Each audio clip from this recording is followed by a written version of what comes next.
ข้าพเจ้าขอรายงานสภาพการจัดตั้งปฏิบัติแผนงบประมาณแห่งรัฐ6 เดือนต้นปีและแผนการ6 เดือนท้ายปีติดพันกับวาระแห่งชาติมาโดยการแก้ไขความยุ่งยากด้านเศรษฐกิจการเงิน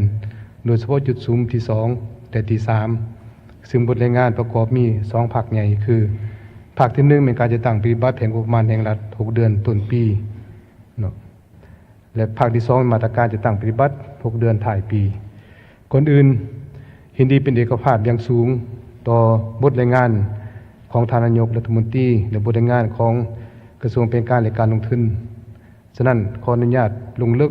บางเวียกที่ผลเด่นติดพันกับความรับผิดชอบของแขนงการเงินดังนี้ภาคที่1การจะตั้งปฏิบัติแผนงบประมาณแห่งรัฐ6 เดือนต้นปีอิงตามมติสภาแห่งชาติฉบับเลขที่119/สปสมาโดยการรับห้องแผนงบประมาณแห่งรัฐปี2024ดำรัสของนายกรัฐมนตรีฉบับเลขที่381/นยว่าด้วยแผนพัฒนาเศรษฐกิจสังคมแห่งชาติแผนงบประมาณแห่งรัฐแผนเงินตราปี2024และคำแนะนำของกระทรวงการเงินฉบับเลขที่3797/กงมาโดยการจัดตั้งปฏิบัติแผนงบประมาณแห่งรัฐปี2024 1. ด้านเลยครับถือว่าปฏิบัติฮอดปัจจุบัน25,951 ตื้อกีบเท่ากับ 52% ของปีการปีเทียบสัญญาเดียวกันของปีผ่านมาเพิ่มขึ้น 64% เป็นเงินประมาณ 10,165 ตื้อกีบในนั้นรายรับภายในปฏิบัติได้ 24,104 ตื้อกีบเท่ากับ 54% ของเป็นการปีสำหรับขันท้องถิ่นโดยเฉลี่ยปฏิบัติได้ 70% ขึ้นไปในนี้มี1แขวงก็ได้เกินแผนและหาแขวงนี่ได้ประมาณ 70% ขึ้นไปใน6 เดือนต้นปีจะสู่ส่วนเก็บและรับให้ได้สับกับหาตื้อกีบเท่ากับ 56% ของเป็นการปีและคาดคะเนหมดปีจะสามารถปฏิบัติได้ตามแผนและลื่นแผนจำนวนหนึ่งโดยบรรลุ 17% ของ GDP 2. ด้านรายจ่ายการปฏิบัติรายจ่ายได้ 19,061 ตื้อกีบเท่ากับ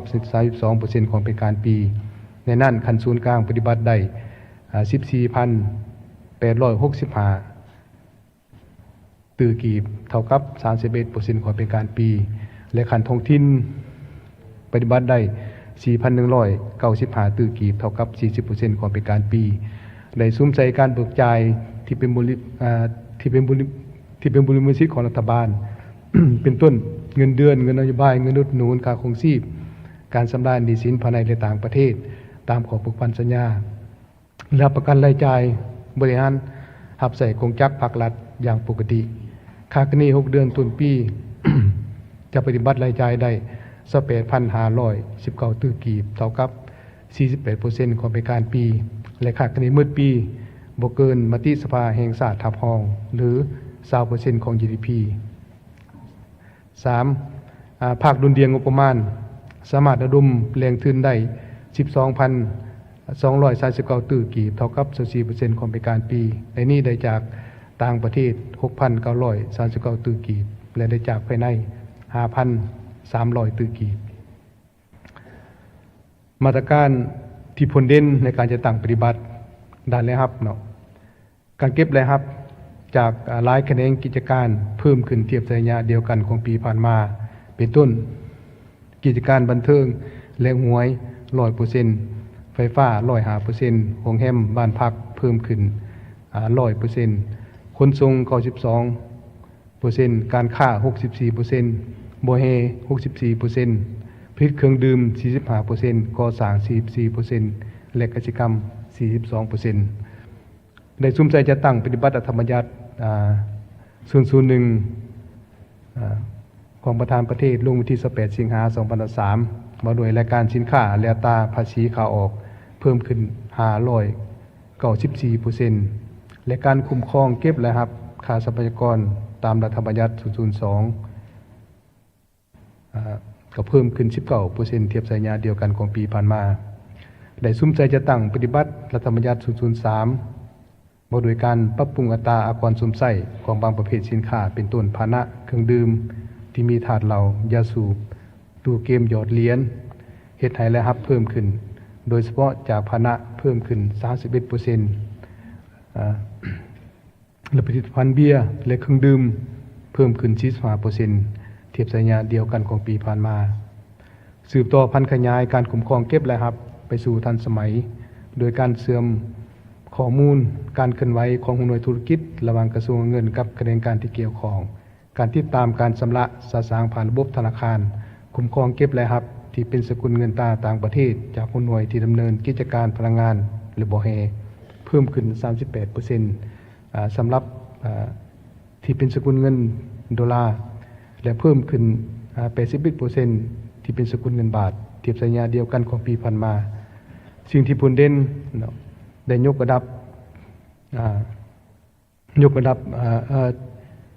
ระบบติดตามกฎกาและคุ้มครองการนำเข้าส่งออกสินค้าแจ้งภาษีเป็นรายละเอียดแบบอิเล็กทรอนิกส์มาเป็นระบบแจ้งภาษีประตูเดียวแห่งชาติซึ่งสามารถรวมศูนย์ผ่านระบบสำหรับผ่านทางงบประมาณแห่งรัฐสำเร็จพัฒนาระบบเก็บภาษีที่ดิน สามารถลงข้อมูลต่อดินเข้าในระบบอยู่2แขวง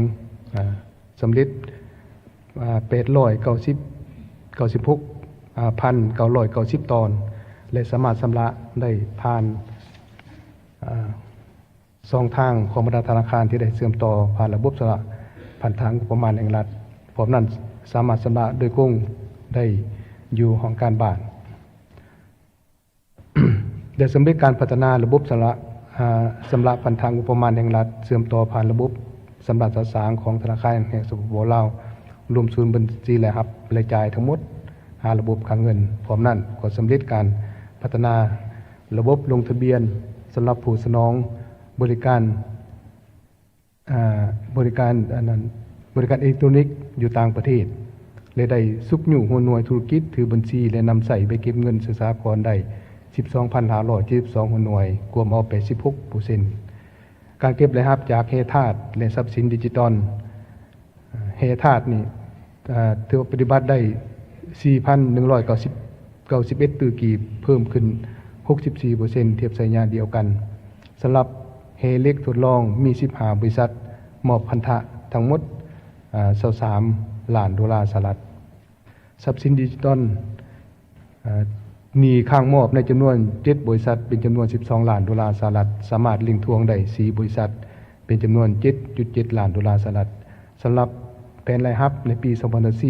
2024ประมาณ32 ล้านดอลลาร์สหรัฐและคาดคะเน6เดือนต้นปีจะได้ตื้มอีกประมาณ12 ล้านดอลลาร์สหรัฐโดยรวมแล้วการเก็บรายรับมีท่วงทาเพิ่มขึ้นเมื่อเทียบสัญญาเดียวกันเพิ่มขึ้น 64% ใส่ต้นต่อแม่นย้อนการขยายตัวของเศรษฐกิจภายในการเปิดปีท่องเที่ยวลาวสัดส่วนการลงทุนของต่างประเทศก็มีท่วงทาเพิ่มขึ้นหลายกิจการก็มีทาขยายตัวบวกกับการจะตั้งปฏิบัติบรรดามาตรการแก้ไขความยุ่งยากด้านชีวิตการเงินตราที่เป็นเวลาแห่งชาติการบังคับใส่กฎหมายการอัดส่องวางการหัวไหลของงบประมาณและการคุ้มครองเก็บและรับเป็นทันสมัยด้านรายจ่ายได้ยกสูงประสิทธิผลการคุ้มครองรายจ่ายงบประมาณแห่งรัฐโดยมาตรการต้านการฟุ่มเฟือยและจำกัดรายจ่ายที่บ่จำเป็นดังนี้คุ้มครองรายจ่ายงบประมาณอย่างเข้มงวดโดยนำใส่งบประมาณอย่างประหยัดไปตามแผนที่สภาแห่งชาติทับห้องบนพื้นฐานรับประกันรายจ่ายที่เป็นบรมสิทธิ์ของรัฐบาลเงินรับใส่กองประชุมสุดยอดอาเซียนที่สปป.ลาวเป็นเจ้าภาพและกองประชุมปิ่นอ้อมรวมทั้งรายจ่ายลงทุนของรัฐเพื่อซุกอยู่ส่งเสริมการเติบโตทางด้านเศรษฐกิจสำหรับการปฏิบัติดำรัฐว่าด้วยรถของรัฐฉบับเลขที่599ทับลบได้สำเร็จการเก็บกรรมข้อมูลบัญชีซิตี้รถของรัฐในทั่วประเทศได้ทั้งหมด37,417 คันได้จะซื้อรถไฟฟ้าจำนวน183 คันเพื่อประกอบเป็นรถประจำตำแหน่งการนำระดับสูงพนักงาน การนำประดับสูงได้ส่งรถคืนจำนวน36คันโดยได้ดัดสมให้21ภาคส่วน23คันส่วนที่เหลือ13คันก็พวมสืบต่อดำเนินการดัดสมได้ประมูลขายรถเก่าและPPPจำนวน451คันและมอบเงินของงบประมาณได้9.36ตื้อกีบ ด้านการดุลเดียงสำเร็จการเรียงงบประมาณแห่งรัฐขาดตัวปี2023พร้อมทั้งสำเร็จการโอนเงินเกินแผนบวก 50% ที่ท้องถิ่นต้องเคลื่อนให้ศูนย์กลางจำนวน 2,021 ตื้อกีบเขาเป็นแรงดุลเดียงงบประมาณปี2024เพื่อเป็นแรงทุนรองรับการสำราญหนี้สินได้เป็นเจ้าการเก็บกู้เงินจากการปล่อยกู้ต่อของรัฐวิสาหกิจไฟฟ้าลาวมหาชนได้109 ล้านดอลลาร์สหรัฐเทียบเท่า 2,248 ตื้อกีบเพื่อขอเป็นแรงดุลเดียงงบประมาณได้ค้นคว้าสอกแรงทุนเพื่อชำระเงินกู้ยืมต่างประเทศโดยซุ่มใส่คุดค้นแรงและรับภายในที่ยุ่งยงเพื่อลดพรการกู้ยืมจากต่างประเทศข้อยุ่งยากและสิ่งท้าทายเนาะเคียงคู่กับการตั้งหน้าเคียงคู่กับด้านตั้งหน้าถึงได้ก็ตามก็ยังมีสิ่งท้าทายหลายด้านที่ส่งผลกระทบต่อกับการจัดตั้งปฏิบัติวาระแห่งชาติก็คือการจัดตั้งปฏิบัติแผนงบประมาณแห่งรัฐดังนี้การเปลี่ยนแปลงของสภาพเศรษฐกิจโลกนับมีสิ่งท้าทายหลายขึ้นต่อการเก็บและรับเนื่องจากประเทศเฮาการผลิตภายในยังมีขนาดน้อยจึงเฮ็ดให้นำเข้าสินค้าเป็นส่วนใหญ่จากการส่งออกสภาพเงินเฟ้อก็ยังสืบต่อเฮ็ดให้ราคาสินค้าและการบริการเพิ่มสูงขึ้นเฮ็ดให้การคุ้มครองและติดตามการปฏิบัติปัญหาของหน่วยธุรกิจก็มีสิ่งท้าทายด้านบ่เฮถึงแม้ว่าจะมีรายรับเพิ่มจากการมอบเงินซื้อสิทธิสัมปทานและค่าทรัพยากรล่วงหน้าแต่บรรดาโครงการดังกล่าวมีการหักลบคืนเวลาขุดค้นส่งออกอาทิตย์ให้การจัดเก็บค่าทรัพยากรลดลงในปีต่อหน้าอีกด้านหนึ่งระยะนี้ก้าวเข้าสู่ฤดูฝนจะเป็นอุปสรรคในการขุดค้นและขนส่งแห่ออกเนื่องจากสภาพพื้นฐานโครงสร้างบ่เอื้ออำนวยการอนุญาตให้เซาที่ดินและสิ่งก่อสร้างของรัฐขั้นศูนย์กลางยังบ่ทันรวมศูนย์ตามกฎหมายบ่โดยทรัพย์สินของรัฐเป็นต้นบรรดากระทรวงองค์การศูนย์กลางและท้องถิ่นยังอนุญาตเซ็นสัญญาเองและการเก็บและรับจากค่าเซาบ่มอบและรับรวมศูนย์ของประมาณโดยกงยังมีการใส่เงินดังกล่าวนอกแผนงบประมาณรายจ่ายงบประมาณที่ได้รับผลกระทบจากอัตราแลกเปลี่ยนเงินเฟ้อโดยเฉพาะรายจ่ายก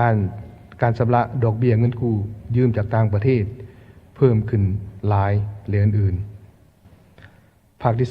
2มาตรการจะตั้งปฏิบัติ6เดือนถ่ายปีเพื่อให้สามารถปฏิบัติรายรับให้ได้ตามแผนและลืนแผนรัฐบาลก็คือกระทรวงเงินจะสุมใส่จะตั้งปฏิบัติมาตรการจุดสุมต้นตอและขาดหมายที่ได้กำหนดตามมติของสภาแห่งชาติดังนี้ 1. จะสุกอยู่ติดตามและประเมินการทดลองมอบหน่วยธุรกิจให้เก่าแขวงคุ้มครองเพื่อสร้างความเข้มแข็งให้ท้องถิ่นทางด้านงบประมาณแห่งรัฐตามทิศ3สร้างโดยกำหนดหลักการกลไกในการคุ้มครองการเก็บและการจัดแบ่งประเภทรายรับและการสร้างแผนในต่อหน้าระหว่างศูนย์กลางและท้องถิ่นให้มีความสมดุล 2. สุมใส่ลงลึกติดตามและกวดกาการมอบพันธะของหน่วยธุรกิจขนาดใหญ่ที่เป็นทาแหงโดยให้แจ้งมอบเป็นปกติพร้อมทั้งกวดกาผู้สนองสินค้าและการบริการที่ติดพันกับหน่วยธุรกิจขนาดใหญ่ดังกล่าวกวดกาการปฏิบัติพันธะของบรรดาผู้รับเหมาโครงการลงทุนขนาดใหญ่เป็นต้นเขื่อนไฟฟ้าบ่อเฮทางด่วนรถไฟและอื่น 3. คุ้มครองธุรกิจการขนส่งการค้าทางดิจิตอลรวมทั้งการค้าขายออนไลน์จากนิติบุคคลทั้งภายในและต่างประเทศเพื่อขึ้นทะเบียนและปฏิบัติพันธะอย่างถูกต้อง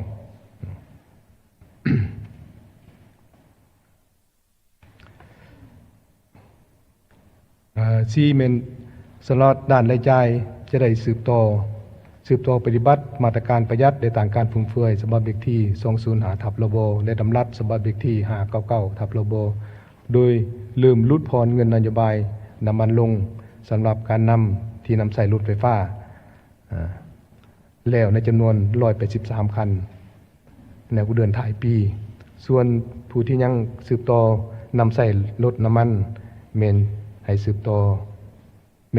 ปฏิบัติตามลำดับดังกล่าวเมนสืบต่อซุ้มใส่คุ้มครองรวมศูนย์และรับรายจ่ายงบประมาณแห่งรัฐเป็นทันสมัยผ่านระบบบัญชีรวมศูนย์คลังเงินแห่งชาติรวมศูนย์อยู่ธนาคารแห่งสปป.ลาวให้ได้เริ่มจัดตั้งปฏิบัติในเดือนกรกฎาคมเป็นต้นไป ทั้งหมดนั้นเป็นความคืบหน้าในการจัดตั้งปฏิบัติแผนงบประมาณแห่งรัฐทุกเดือนต้นปีและทิศทางเป็นวิจุดสู่6เดือนท้ายปีโดยสังเขปต่อกองประชุมและส่วนหนึ่งในรายละเอียดแม้อยู่ในบทยาวจะมีการแจกจ่ายให้บรรดาทานสมาชิกสภาแห่งชาติแล้วเสนอบรรดาทานสมาชิกสภาแห่งชาติสวยสุขอยู่ติดตามการจัดตั้งปฏิบัติโดยเฉพาะความเป็นเจ้าการของบรรดาคณะการศูนย์การและท้องถิ่นในการเก็บรายรับให้ได้ตามแผนได้ลื่นแผนที่สภาแห่งชาติได้รับรองขอขอบใจ ของบรรดาคณะการศูนย์การและท้องถิ่นในการเก็บรายรับให้ได้ตามแผนได้ลื่นแผนที่สภาแห่งชาติได้รับรอง